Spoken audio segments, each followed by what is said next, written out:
Et bonjour vous autres. Alors, on est le 23 décembre, oui, mais il est en ce moment 8h moins 25. Donc, voilà. Je suis revenue après le boulot. On a mangé. Puis, je suis complètement lessivée et ben, j'ai même pas encore ouvert le calendrier de l'Avent avec vous. Donc, je vais le faire. Il me reste 40 pages de ma lecture en cours, donc de Coffin Road. 40 pages ou l'équivalent d'une heure. Donc, je ne sais pas si je vais le finir ce soir, sans doute. Je ne sais pas si je vais avoir le courage de vous en parler ce soir. Même chose que pour les calendriers de l'Avent. Fait que là, je ne sais pas trop. On est le 23 décembre, j'avais comme envie, donc vous allez voir ça le 24. J'avais quand même envie que ce soit un vlog qui est un peu plus intéressant pour vous, peut-être, pour le 24 décembre, 24 décembre. Ce que je me propose de faire, c'est... je vais faire ce que je peux ce soir. Puis, puis je vais, demain matin, je vais ouvrir avec vous les calendriers, les dernières journées du calendrier de l'Avent, des calendriers de l'Avent, donc du 24 décembre. Et je vais essayer de comme finir tous mes romans de l'Avent, parce qu'il me reste juste un chapitre dans chacun, et vous parler de tous ces romans de l'Avent-là, et du Peter May. Puis ça va comme faire une espèce de petit wrap-up de notre presque mois de Vlogmas. Fait que je me propose de faire ça. Je pense que ça va être ça qu'on va faire. Puis voilà. Puis vous allez avoir simplement le vlog du 24 décembre plus tard. Mais de toute façon, il y a beaucoup de gens qui sont en famille ou entre amis le 24 décembre. Donc, de toute façon, vous allez tout le regarder en décalé. Donc, je pense que je vais faire ça parce que sinon, ça ne sera pas plaisant. De toute façon, je n'aurai pas l'énergie de monter ça ce soir. Donc, c'est ce que je vous propose. Alors, vous allez avoir un vlog qui chevauche un petit peu plus que 24 heures. Alors, donc, ce matin, on a ouvert le casse-tête. En fait, j'ai sorti le casse-tête du 23 décembre et le mot clé, c'est le titre, en fait, c'est carried. Donc, je ne sais pas ce que ça va donner. Ouh! Wow! Quand même. Impressionnant. Tout enfoncé. Pour le détail, je vais regarder ce que je peux faire, mais bon. Et sinon, l'album jeunesse du 23, c'est un format rigide, mais vertical, ou peut-être que c'est sur l'horizontale. Ah oui, je pense que c'est un format comme ça ici. Donc, c'est juste moi qui me suis fait un petit défi en l'emballant. Je me souviens même plus c'est quoi ça.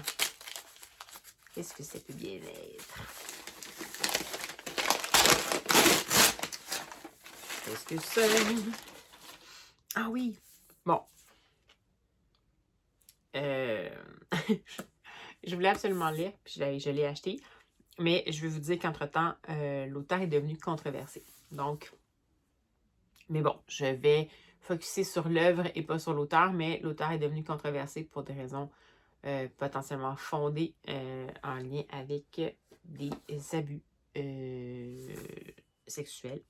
Donc, j'aimais vous dire. Mais c'était l'album de Dangerous Alphabet. Donc, c'est de Neil Gaiman, illustré par Chris Grimley. C'est publié chez HarperCollins. Et ça a l'air un petit peu traumatisant. C'est un alphabet de la terreur, je dirais. drôle de choix, Marie-Soleil. Donc, voilà. Par exemple, A pour Always. C'est terriblement glauque. Mon Dieu. Mais je ne vous montrerai pas d'autres images, puis je ne sais pas si j'ai vraiment envie de le lire. Non, je lis, je vais le regarder, je vais voir ce que c'est. Puis ça n'a aucun rapport avec l'auteur, c'est juste, c'est comme si c'est du Edouard Gorée, mais comme plus dégoulinant, puis plus glauque un petit peu encore. Je suis pas sûre. Je me suis fait avoir par la couverture qui avait l'air quand même... Donc, écoutez, je vais voir, mais en gros, c'est un abécédaire dangereux qu'ils disent. Un abécédaire dangereux. Voilà, donc c'est ici, ainsi que le casse-tête, le Peter May. Et ben c'est ça. Je vais le mettre ce soir. Puis c'est ça. Je pense que je vais juste vraiment comme faire ce que je vous ai dit là. Je vais. Demain matin, je vais faire ça. Oh, nous, on reçoit à la maison, mais je vais dire à mon copain qu'en avant-midi, je suis mobilisée pour ça. Donc voilà, je vais faire avec vous la clôture du 24 décembre puis de tous mes calendriers de l'Avent en même temps. D'ailleurs, j'ai pas ouvert le calendrier d'été. Mais demain, on l'ouvrira ensemble pour pour l'été qui reste. Alors voilà, donc je vais aller, je pense que je vais aller tout de suite déchausser l'alphabet dangereux pour que je puisse ne pas avoir ce souvenir-là nécessairement en tête avant de me coucher et plutôt me focusser sur celui-ci. Donc voilà. Bon, ben, on se dit à tantôt si je vous fais la recension pour le The Dangerous Alphabet ou au pire, à demain matin.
Et bonsoir vous autres. Alors finalement, je vous reprends toujours le 23 décembre au soir. Et ben, j'ai finalement... Oh, désolée, les choses sont par terre. J'ai finalement lu... j'ai finalement terminé le Peter May. Je vais vous en parler, mais avant, je vais vous parler de cet album. C'est quand on dit que j'avais même pas envie de le terminer. C'est un album jeunesse qui fait, je sais pas, je pense que c'est un format de 32 pages, là, et c'est pas très long. J'ai trouvé... j'ai pas apprécié l'idée, la narration, en fait, qui est un abécédaire, c'est quand même particulier que c'est pas si compliqué absolument à vraiment apprécier ça. Ça s'était présenté comme l'alphabet dangereux. Là, juste à la fin, on comprend que potentiellement, il y avait quand même une histoire au fil de ça. Donc, on suit techniquement un frère puis une sœur qui vont s'en aller dans une espèce de voyage troublant dans les bas-fonds de la ville et de leur imaginaire. Donc, on comprend plus que finalement, ça c'est le père ici, je pense que c'est sur un banc, puis c'est le frère et la sœur qui vont s'éloigner et qui vont décider de aller faire une genre de balade qui va finir par ben, selon leur imaginaire, on ne sait pas si c'est vraiment ça qui se passe ou pas, mais qui finit par se terminer finalement, comme je vous disais, dans les bas-fonds de la ville, avec plein de créatures affreusement dégoulinantes, évidemment, puis menées, un peu accrochées à chacune des lettres de l'alphabet. Ça se veut plutôt une histoire concept, donc une histoire qui s'accroche aux 26 lettres de l'alphabet, mais c'est pas nécessairement... C'est un abécédaire de la peur, un peu, mais il y a quand même un effort d'avoir un fil qui relie tout ça ensemble. Bon. Sans égard à la controverse maintenant par rapport à l'auteur, Neil Gaiman, que j'ai de la misère à séparer dans ce cas-ci de l'œuvre. Malgré tout, c'est une plume avant que tout ça se passe puis qu'on en soit conscient, que j'ai toujours vraiment apprécié. Absolument, Neil Gaiman, je trouvais qu'il y avait une bonne agilité, surtout dans son mélange entre réalité et fantaisie. Mais dans ce cas-ci, ça a comme pas fonctionné pour moi. Pas du tout. J'ai trouvé ça comme... Comment qu'on pourrait dire? édenté, un peu vide. Ça sonnait un peu creux, puis c'était un peu bizarre. Je sais pas si c'était voulu, mais pour moi, tout ce que ça a fait, c'est que je m'attachais pas à rien. J'avais une grosse attente par rapport à la plume de à cette plume-là que j'ai appris à connaître quand même à travers différentes parties de son œuvre. Puis ben, le visuel de Chris ou Gris, Gris Grimly ou Gris Grimly, c'est pas ma tasse de thé du tout. Et entre ça puis Édouard Gorée, clairement Édouard Gorée, là, je veux dire, tant qu'à être dans le glauque, puis le grinçant, puis ça l'a pas fait. Je sais pas si c'est parce que c'était coloré, qu'on voyait trop les détails dégoulinants. J'avais pas besoin d'avoir autant de représentations de l'horreur que ça, je pense. Puis je pense que je préfère, à la limite, si j'avais juste lu la proposition de l'auteur, sans avoir nécessairement les illustrations, à la limite, j'aurais préféré ça. J'ai trouvé ça trop chargé, les visuels. Comme si on avait besoin d'en rajouter, alors que, comme je vous disais déjà, techniquement, avec juste ce que évoquait chacune des lettres, ça aurait été bien. J'imagine que c'est une espèce, je ne sais pas si c'est le cas, mais ça ressemble un peu à un hommage. Édouard Gorée a aussi fait des abécédaires effrayants, et pourtant, c'était tout simple, puis ses illustrations n'étaient pas chargées, puis c'était terrifiant. Donc, pour moi, c'est vraiment un essai raté.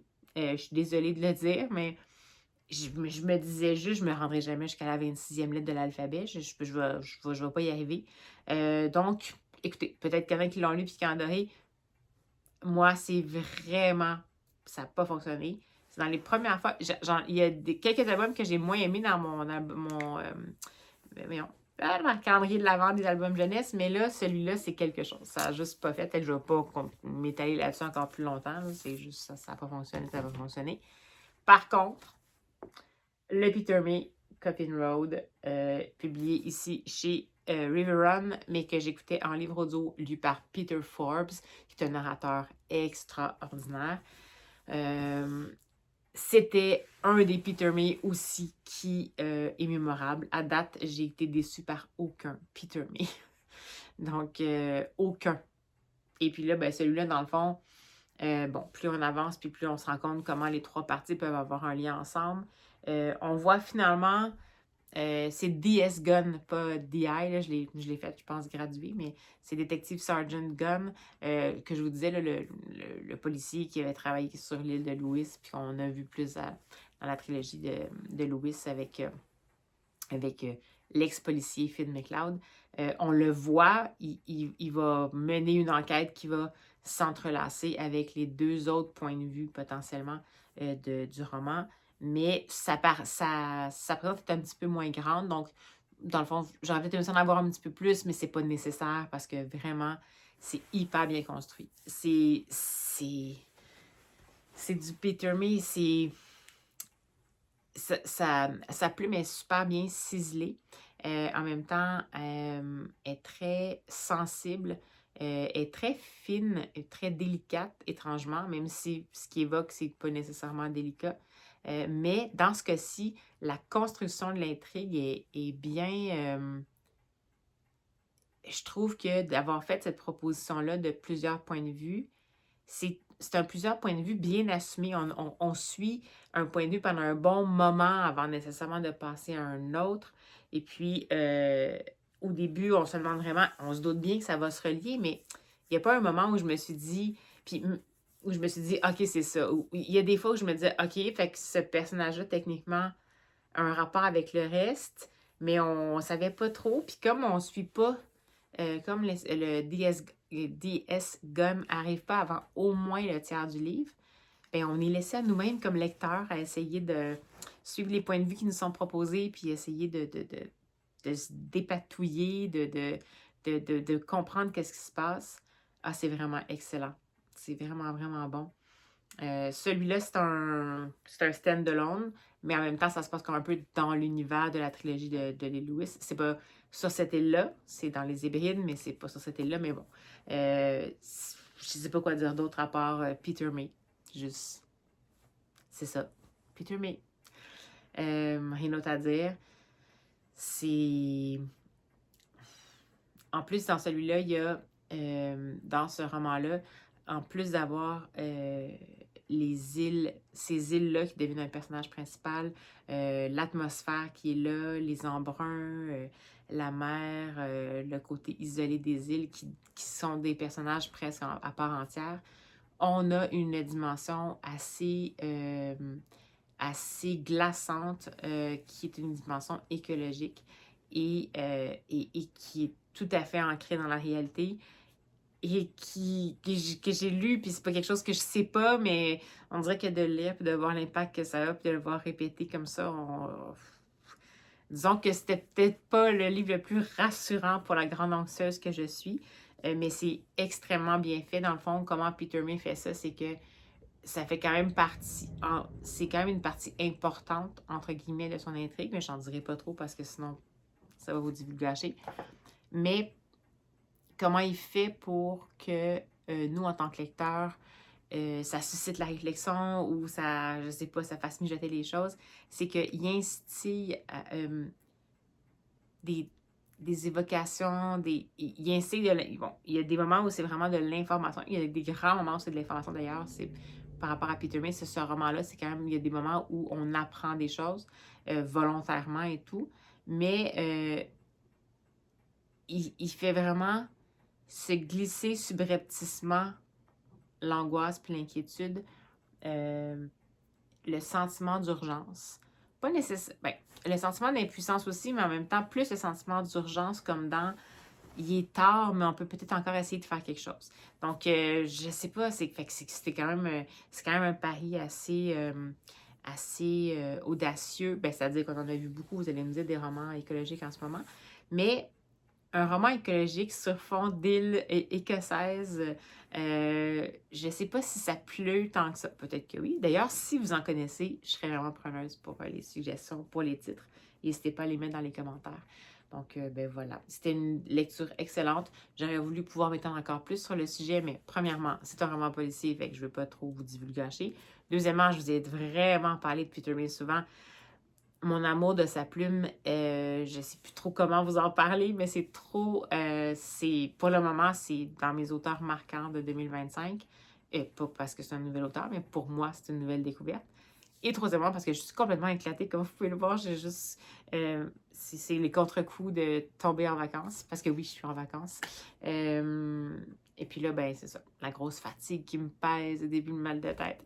Donc, il n'est pas très tard en ce moment, mais je vais aller faire dodo. Donc, comme prévu, j'aurais peut-être quand même assez de contenu pour vous le publier tel quel, ce vlog-ci. Mais comme prévu, je vous ai promis de terminer ça demain matin. Ben, c'est ça que je vais faire. Donc, comme prévu, ce que je vous ai annoncé va se passer. Donc, fin des calendriers de l'Avent, lecture de la fin des romans de l'Avent, puis je vous en parle. Puis on va boucler ça, ce petit 24 jours de Vlogmas-là ensemble. C'est juste que le Vlogmas va arriver plus tard. Fait qu'on se dit à demain matin, mais à demain matin pour poursuivre le vlog.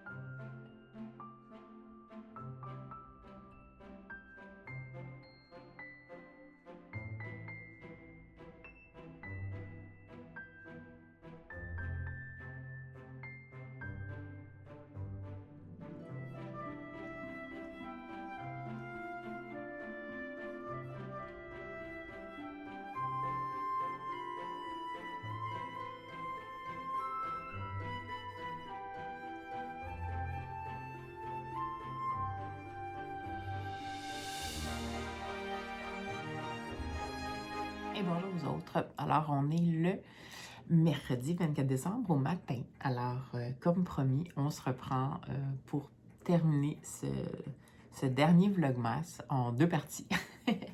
J'ai dormi, j'ai encore un fond de mal de tête, mais on va faire avec. Alors, je vais commencer avec vous par terminer l'ouverture du calendrier Misty, qui, je crois qu'on a un 23 n'était pas ouvert, 22. Oui, on a 3 jours à ouvrir. Donc, on a le 22 qui est ici. On va voir. En plus, on reçoit des gens ce soir, fait que je sortirai mon petit Si j'ai le temps aujourd'hui, mais je pense pas que j'aurai le temps, là, mais si j'ai le temps, je vais peut-être mettre justement le petit libellé de la sorte de thé sur le devant de la porte pour que les gens puissent choisir. Donc, thé vert menthe. Ça sent tellement bon. Ça sent la menthe. Ça sent la menthe poivrée. Ça sent polaire un peu. Ouais, la menthe pas poivrée. La menthe verte. Thé vert et menthe verte. Ça, c'est simple, mais quand même. Un classique. Le 22, c'est ça. Le 23, il est ici. Ça se peut que ce soit tout flou, hein, parce que je vois pas quand je vous mets comme ça. Alors...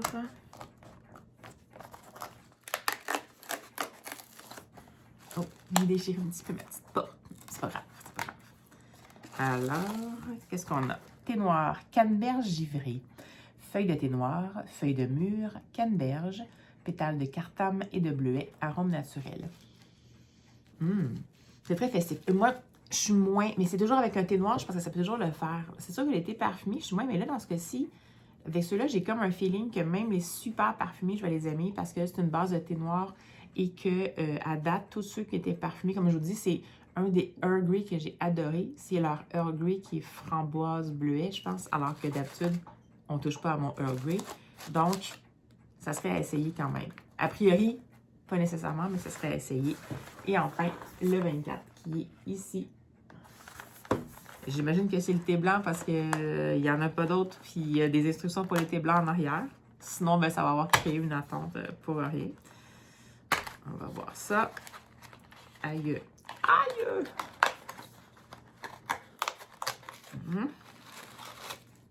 Ben même pas! On n'a pas de thé blanc! C'est drôle ça. Ok, c'est pas grave.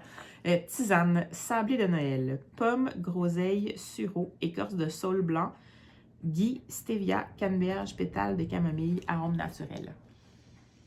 Oh mon Dieu, c'est sucré. Ça sent sucré. Ça sent le confit, genre. Ça sent les petits bonbons, les petits... Voilà. Donc, c'était le fameux calendrier d'été qu'on a ouvert ensemble. Et puis, ben, j'entends mon copain qui se lève bientôt. Fait que ce que je vais faire, c'est que je vais vous retrouver un peu plus tard pour... j'ai terminé les calendriers de l'Avent, les romans de l'Avent. Je vais vous en parler. Puis on va ouvrir ensemble le casse-tête puis l'album jeunesse. À tantôt!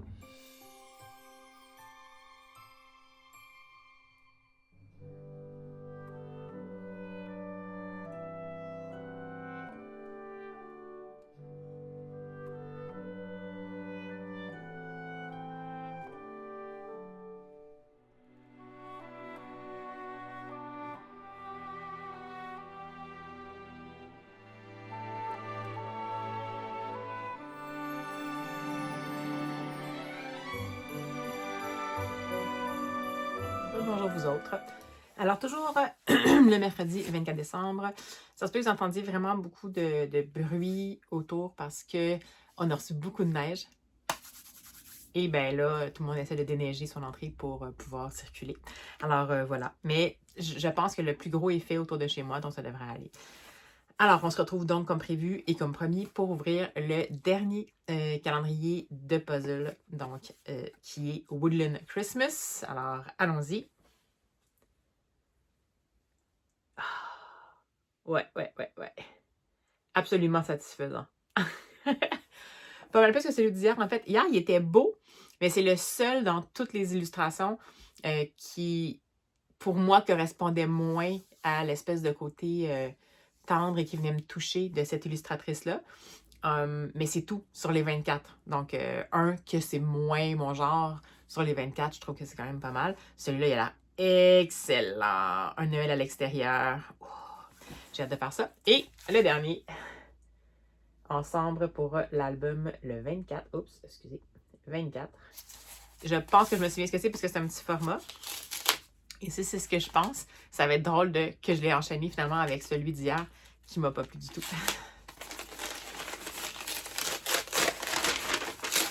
Est-ce que c'est ce que je pense? Oui! OK. Donc, ben, écoutez, je me souviens, mais j'étais juste plus sûre si c'était vraiment ça. Alors, c'est The Headless Butt by Edward Gorey. et c'est A Melancholy Meditation on the False Millennium.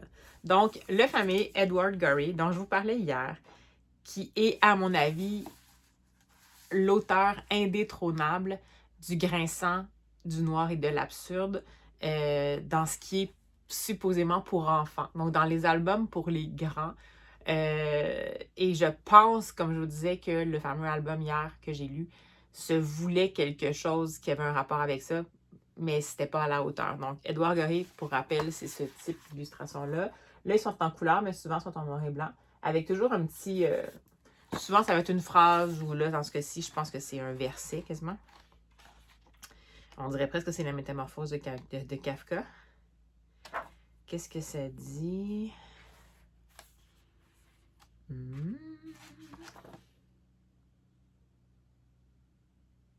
Dans le fond, je pense que c'est plus des réflexions sur justement notre arrivée dans le nouveau millénaire, puis comment on va s'en sortir. Fait que ça, c'est moins typique de Edouard Gorey. Habituellement, c'est pas nécessairement des histoires suivies ou des très courtes histoires suivies. Mais je vous dis, ben voyez-vous, ça dit les habitants du très populaire Haunted Tea Cozy, que je suis pas sûre que je connais, reviennent dans une nouvelle fable holiday, des vacances, une nouvelle fable, oui, du temps des fêtes, mettons. Donc, voilà, on va y aller avec ça. Mais sinon, c'est vraiment, c'est des dessins, justement, typiquement, c'est comme ça, au rapidographe, noir et blanc, pas nécessairement coloré. Voilà, donc ça, je vais le lire. Fait que ça va être la dernière lecture de mon calendrier de l'Avent. Je vais faire le petit casse-tête et ensuite, ce sera la fin des Vlogmas. Par contre, juste avant, j'ai terminé 2 des 3 romans de l'Avent parce que finalement, le roman qui me reste, qui est ici, qui est How Winston Came Home for Christmas, je ne me souviens plus, mais il y a un mini-chapitre pour le 25 décembre. Donc, tant pis, vous aurez la recension dans le vlog de la semaine. Alors, j'ai terminé finalement. Tant bien que mal, plus mal que bien, Noël au balcon, mort à l'horizon d'Arabelle Agrim. Je vous en ai beaucoup parlé. J'ai pas nécessairement non plus envie de faire quelque chose de négatif. Là, on est le 24 décembre, puis on parle quand même ici d'une autrice qui a fait un travail qui, pour elle, était inspirant, qui va être le début d'une série. Donc, mon but, c'est pas nécessairement de descendre ça. Mais en ce qui me concerne, ça n'a pas du tout fonctionné. Avec la conclusion, je pensais que ça pouvait peut-être, disons, relier le tout. Mais malheureusement, tout ce que ça a fait, c'est rajouter encore pour moi un élément et un effet de éléments disparates. Pour moi, c'est cette proposition-là, qui est en plus un peu un tome d'introduction, alors que techniquement, c'était quand même un Cozy Mystery de l'avant. Donc, je peux comprendre que c'est une série, mais on essaie quand même de donner au lecteur une expérience qui est agréable, qui n'est pas juste la mise en place. Pour moi, ça a été vraiment un enchaînement d'éléments disparates, de pistes qui se bouclent ou pas nécessairement et qu'on n'arrive pas à faire prendre la mayonnaise entre toutes ces pistes-là. Pour moi, j'ai senti à la fois la mécanique, à la fois les différents éléments qu'on voulait intégrer. J'ai trouvé que ça a pris du temps avant que je finisse par, premièrement, juste différencier les personnages les uns des autres. Il y a vraiment beaucoup de personnages qui arrivent. Il y en a un peu trop, à mon avis, dans celui-là. Je comprends que c'est la présentation de la fameuse bande du 13 allée des cimetières, mais il y en a vraiment beaucoup. Puis comme on passe pas tant de temps avec chacun d'entre eux, je trouve qu'on n'a pas le temps de arriver à bien les cerner, puis s'y attacher potentiellement. Certains, oui, mais sur toute la bande, il y en a peut-être 5, ce qui est tout à fait normal pour un roman. Les autres, on passe peut-être un petit peu trop de temps dessus si on est pour pas nécessairement développer le tout. Est-ce que c'était vraiment nécessaire qu'ils soient là? Je sais qu'ils ont toutes techniquement une fonction dans l'intrigue, mais en tout cas, pour moi, ça, déjà, le dosage de personnages, c'était vraiment compliqué. Je ne sais plus ce que je m'en allais avec ça. Donc, qu'est-ce que je disais? Je disais qu'on avait senti... bon, pour moi, c'était disparate. C'était même confus par moments.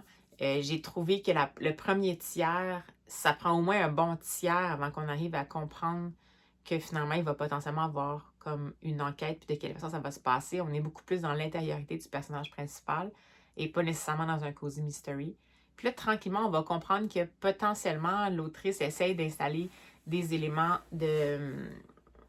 un peu spirituel ou inexplicable, ce qui n'est pas mauvais, sauf que ça arrive un peu tardivement, un peu saupoudré, puis ça prend pas de l'ampleur de façon constante. Ça va devenir important, puis je peux pas vous en dire plus, mais ça prend pas de l'ampleur de façon constante. C'est juste comme par à coup. On a un petit ploup de ça, puis à un moment donné, ça devient une grosse affaire, alors que techniquement, on avait l'impression que c'était juste comme une des 1000 propositions qui avaient été faites par rapport à la narration. Donc vraiment, je trouvais que ça manquait de ciment. C'était vraiment, comme je vous dis, vraiment un tombe de mise en place. Et la chose qui m'a le plus dérangée, c'est que j'ai jamais eu l'impression qu'on avait le temps de faire monter les émotions suffisamment pour que j'y croie. C'est-à-dire que, et visiblement, je sais pas si c'est à mon avis, c'est peut-être la forme du 24 chapitres. Il faut quand même dire ça aussi, c'est pas une forme qui doit être super facile à, à exécuter pour un auteur ou une autrice. Parce qu'il faut quand même tenir le lecteur en haleine, mais en même temps, ça nous enferme dans un cadre. Puis peut-être que c'est cette forme-là qui a créé ça, que dans le fond, si ça avait été un roman suivi, on aurait été capable d'avoir plus de liens, plus de capacité de comprendre qui sont les personnages, puis qu'on ait vraiment une montée de façon constante vers quelque chose, le but qu'elle semblait vouloir amener. Dans ce cas-ci, ça donne vraiment l'impression d'avoir écouté quelque chose entrecoupé, puis que finalement, il y a tellement de bouts qui ont été coupés qu'on n'est plus trop sûr de où on s'en va, puis que ça enlève toute l'affect. Puis ce qui m'a dérangé, c'est que dans beaucoup de moments qui étaient très émotifs, et encore plus dans le dernier chapitre, on est obligé d'expliquer les émotions. Dans le sens, plutôt que de les faire vivre au lecteur, de les évoquer, on est obligé de littéralement les verbaliser. Je ne sais pas comment l'expliquer, mais on les verbalise de l'extérieur plutôt que de les faire vivre, de faire vivre l'intériorité au lecteur. Puis ça, habituellement, pour moi, c'est un signe de maladresse, comme quoi on n'arrive pas vraiment à ce que les émotions aient le temps d'arriver, puis qu'on est obligé de les mettre, de verbalement indiquer c'est ça qui s'est passé pour que les gens comprennent, en fait, qu'est-ce qui s'est passé avec l'histoire. Donc, écoutez, c'est mon premier livre de Ingrid Desjours. C'est peut-être pas le meilleur. Je sais qu'elle a fait des Cozy Mystery qui étaient en format... qui était aussi des Cozy Mystery avec un peu ésotérique, qui était en format continu. Donc, à mon avis, je réserverais peut-être ma perception finale de cette autrice-là en lisant un autre quand même. Ça m'apparaît peut-être juste un format qui lui convenait moins. Moi, ça n'a pas fonctionné. Il y avait vraiment beaucoup trop de maladresse, trop de coupures, trop de confusion. Je me suis pas attachée au personnage. Je me suis attachée à un personnage, puis c'est les personnages secondaires. L'héroïne, vraiment pas. Je dirais que elle m'a agacée. Pourtant, elle vit des choses super importantes, puis dans l'absolu, ça va, mais elle m'a comme un peu agacée. Donc, bref, ça ne fut pas un succès. Je me suis quand même attachée, je me suis accrochée, je l'ai terminé en me disant, on sait jamais. Bon, grand bien me fasse, mais pour Ingrid Desjours, je vais peut-être attendre un petit peu avant d'en relire un autre. Mais c'est clair que malheureusement, même si toutes les prémices étaient intéressantes pour moi, ça se passe dans un cimetière, le côté un peu une bande de personnes qui se retrouvent pour faire une enquête et que potentiellement ça va revenir. Pour moi, ça, c'est des choses qui venaient me chercher. Donc, je suis un peu déçue, évidemment, que ça n'ait pas fonctionné, mais bon, c'est la vie. Dans un autre ordre d'idée, j'ai terminé le fameux Cozy Love and Christmas Murder, Christmas, je pense que c'est Cozy Love and Christmas Mystery, je me souviens plus, d'Anouk Filippini chez Ozu, et ça, c'était vraiment excellent. Vraiment excellent, genre une lecture. Est-ce que c'était un coup de cœur? Peut-être pas totalement, mais genre à ça quand même. Ça, c'était tellement bien construit. Donc ça, ce format-là, ça convenait absolument à ce que l'autrice était en mesure de faire ou à l'idée qu'elle avait finalement. C'était une idée qui était absolument adaptée à un format de 24 chapitres. C'était super intéressant. Les personnages étaient bien campés, quand même bien distincts. Donc, on n'avait aucune difficulté à les différencier. On passait suffisamment de temps, soit avec chacun d'entre eux ou dans des contextes où on apprenait à les connaître pour que, pour nous, ça fasse du sens. Chaque personnage avait une certaine profondeur dans le sens des choses dites et non dites qui faisaient que ça les rendait plus humains parce qu'ils n'étaient pas nécessairement parfaits, qu'ils n'étaient pas lisses. En même temps, il y avait quand même de la pétillance, un peu de triangle amoureux. Il y avait des émotions de passé qui ressurgissent, qui ne sont pas nécessairement évidentes, puis de capacité de résilience de l'humain de se reconstruire, mais toujours en étant pas dans ceci est un message, juste en voyant les gens agir, puis qu'on comprenait que finalement, c'est des choses qui sont possibles. On n'avait pas besoin de souligner, de mettre une phrase pour bien expliquer. On avait comme tout compris ça. Sur fond de vraiment en quête d'un meurtre qui se passe dans un grand hôtel et qui clairement a des ramifications pas mal plus importantes que ce qui s'est passé, à part le fait que, bien entendu, c'est un meurtre. Là. Mais je veux dire, qui remonte à plus loin, qui n'est pas juste dans le présent, qui est indirectement lié à la personnage principale, alors que techniquement, elle avait aucune... C'était pas nécessairement quelque chose qui...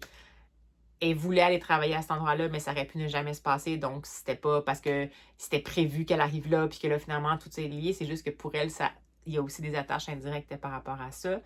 Mais puis ce qui était intéressant aussi, c'est qu'on découvrait vraiment un pan, puis ça, l'autrice le mentionne aussi à la fin, de qu'est-ce que c'est de travailler dans un hôtel avec étoilé, dans des cuisines, pâtisseries, tout ça, étoilé, la pression qu'il peut y avoir, la pression de la création, de l'exécution, les espèces de guerre, un peu de génie culinaire qui vont se réaliser dans les coulisses. Mais toujours ça bien amené, suffisamment dosé. On en a eu suffisamment pour vraiment s'intéresser à ce domaine-là, sans perdre de vue le focus qui était vraiment sur les personnages principaux qui, eux, travaillaient dans ce milieu-là. Donc, on n'a pas juste fait un large plan, on revenait vraiment à eux, comment ils évoluaient là-dedans. Il y avait des gens qui venaient juste d'arriver, d'autres qui étaient là depuis longtemps. Bref, excellente construction du récit, excellente proposition narrative en dehors de la contrainte du 24 chapitres. Proposition narrative qui était intéressante parce que, dans le fond, on arrivait... C'était pas vraiment des variations de point de vue, parce qu'il y avait toujours, là, c'était toujours quand même le personnage principal là, qui vivait les choses, mais ça demeure que ça donnait presque l'impression qu'on avait une alternance de point de vue, donc bien construit, personnage hyper attachant, crédible, plein d'émotions, plein de profondeur insoupçonnée, beaucoup de plaisir, un peu de légèreté quand même, ça reste quand même une romance qui est pour, tu sais, c'est des jeunes adultes. Donc, il faut quand même les prendre aussi pour ce que c'est-à-dire que ils vont peut-être des fois avoir un peu de la maturité de quelqu'un de 20 ans, puis c'est bien correct. Vraiment une réussite, ce livre-là. Merci Sophie Lee de m'avoir un petit peu mis la puce à l'oreille par rapport à ça. Et clairement, c'est un livre que j'aurais pu acheter celui-là, puis le feuilleter tout simplement. Et j'espère que ce ne sera pas mon dernier Anouk Filippini. Alors, je mets fin à ça ici parce que si je veux aller lire mon Edward Gorey, faire le casse-tête, faire le footage, faire filmer le tout et monter, puis que vous l'ayez un jour, tout en essayant d'aider mon copain, ben, il va falloir que je m'y mette. Donc, ben voilà, à tantôt!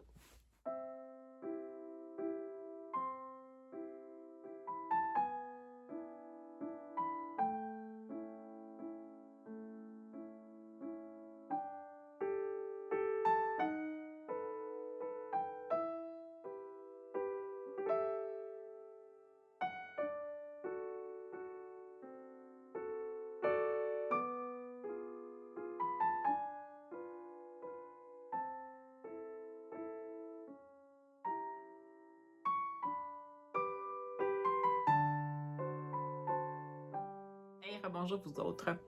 Alors, je viens de lire cet étrange Edward Gorey qui a été écrit finalement en 1999, donc vraiment juste comme on allait changer justement de millénaire, d'où ce sous-titre que c'était une méditation mélancolique au sujet du faux millénaire. Et c'est un peu étrange, on dirait que ben, c'est comme du Edward Gorey. C'est du Edward Gorey plus hermétique que ce à quoi je suis habituée, mais il y a quand même une trame, donc on va retrouver... ça ressemble un peu... Je pense vraiment que ça évoque vraiment la métamorphose de Kafka, l'espèce de créature-là. Donc, on va voir Edmund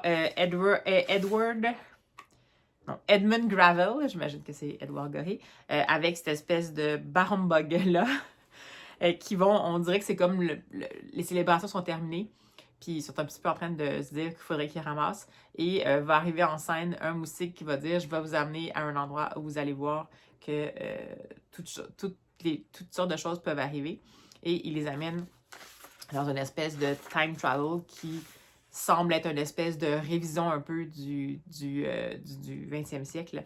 Time travel comme c'est ici, là. Genre, je ne sais pas si vous allez voir. C'est que non. Et là, ils vont se ramasser à un endroit où on va faire le tour un peu d'un certain alphabet. Ça me fait vraiment rire de lire ça après celui que j'ai lu hier. d'un certain alphabet du 20e siècle, avec des sons un peu particuliers, toujours avec en vers, poésie, là, en vers, les versets, et toujours avec ces deux-là qui sont témoins de quelque chose, comme ici, mettons, le, le, le fameux auteur, le fameux essayiste V était quelqu'un qui était très strict concernant qu'est-ce qui était approprié ou pas à faire en société. Et seulement quelques-uns de son entourage avaient la chance de savoir que sur son pied gauche, il y avait un orteil de plus. Donc, c'est toujours un peu comme ça, c'est toujours un peu saugrenu, en même temps un peu inspiré de choses qui peuvent être vraies. Puis le plus ça va aller, ça va être des personnages, il va y avoir des mises en situation singulières, sans doute des références que j'ai pas toutes, qui feraient en sorte que j'aurais encore plus apprécié. Puis une fois que tout ça va être fait, ils vont revenir finalement dans le monde réel et pour finalement se dire que, ben, donc, il faut bien clore tout ça, puis arriver dans un nouveau siècle de façon forcée. J'ai bien aimé, il y a une blague qui dit que, attends un petit peu, ça avait rapport avec le gâteau aux fruits, puis ça me fait rire. Mais c'est en anglais, je sais pas si, en tout cas, je vais vous le lire, mais je suis pas très bonne en anglais. Fruitcake was sawed in blocks and sent to havens for the indigent, where it was used for scoring floors and propping open banging doors. Donc, encore un peu l'espèce de petite pointe sur les gens qui envoient les fameux gâteaux aux fruits qui sont soit adorés ou détestés en forme de briques. Puis là, ben, c'est une espèce de petit hommage en disant que c'était envoyé à ceux qui, les indigents, là, ceux qui n'avaient rien, même si techniquement on sait que c'est une petite blagounette, et que c'était au moment, puis pour ces personnes-là, c'était utilisé pour récurer les planchers et tenir ouvertes les portes qui ferment mal.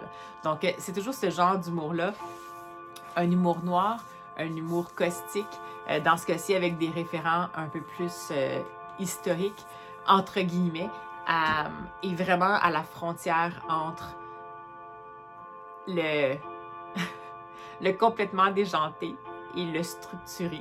Donc, vraiment, c'est pas, comme je vous dis, c'est pas le Édouard Gorée le plus facile à appréhender, mais je suis quand même contente de l'avoir découvert, puis c'est clair que puis c'est clair que cela va rejoindre, ben, évidemment, ma bibliothèque et y rester. Alors, écoutez, c'est comme ça que va se terminer le fameux dernier Vlogmas. J'espère que ça va vous avoir plu de faire un petit saut le matin du 24 avec moi. J'espère que cette épopée quotidienne vous aura plu tout au long du mois de décembre. Ça m'a bien fait plaisir de passer ce temps-là avec vous. Et puis, ben, j'espère que peu importe quelles sont vos expériences, vos allégeances, vos habitudes, vos traditions, si vous avez l'opportunité de passer un peu de temps avec des gens que vous aimez dans les prochaines semaines, ben, profitez-en. Si vous n'avez pas l'opportunité de le faire, n'hésitez pas à appeler peut-être des gens ou les contacter, ou les gens qui ont l'opportunité d'être avec ceux qu'ils aiment, peut-être contacter ceux que vous savez qui peut-être sont moins entourés. Qu'on fête Noël ou pas, que ce soit juste une vacance ou pas, qu'on ait des vacances ou qu'on n'en ait pas, ce temps-ci de l'année, il peut être à la fois pétillant, mais des fois triste pour certains. Donc, je vous envoie comme de la douceur, puis de la pétillance. Puis j'espère que vous allez passer un bon petit moment malgré tout, ou des belles petites bulles de petits bonheurs dans les semaines à venir. Alors voilà, c'est ainsi qu'on va clore le tout. Ben nous, on va se dire à la prochaine pour les fameux vlogs hebdo qui vont revenir. Puis ben, prenez soin de vous d'ici là. Allez, à la prochaine!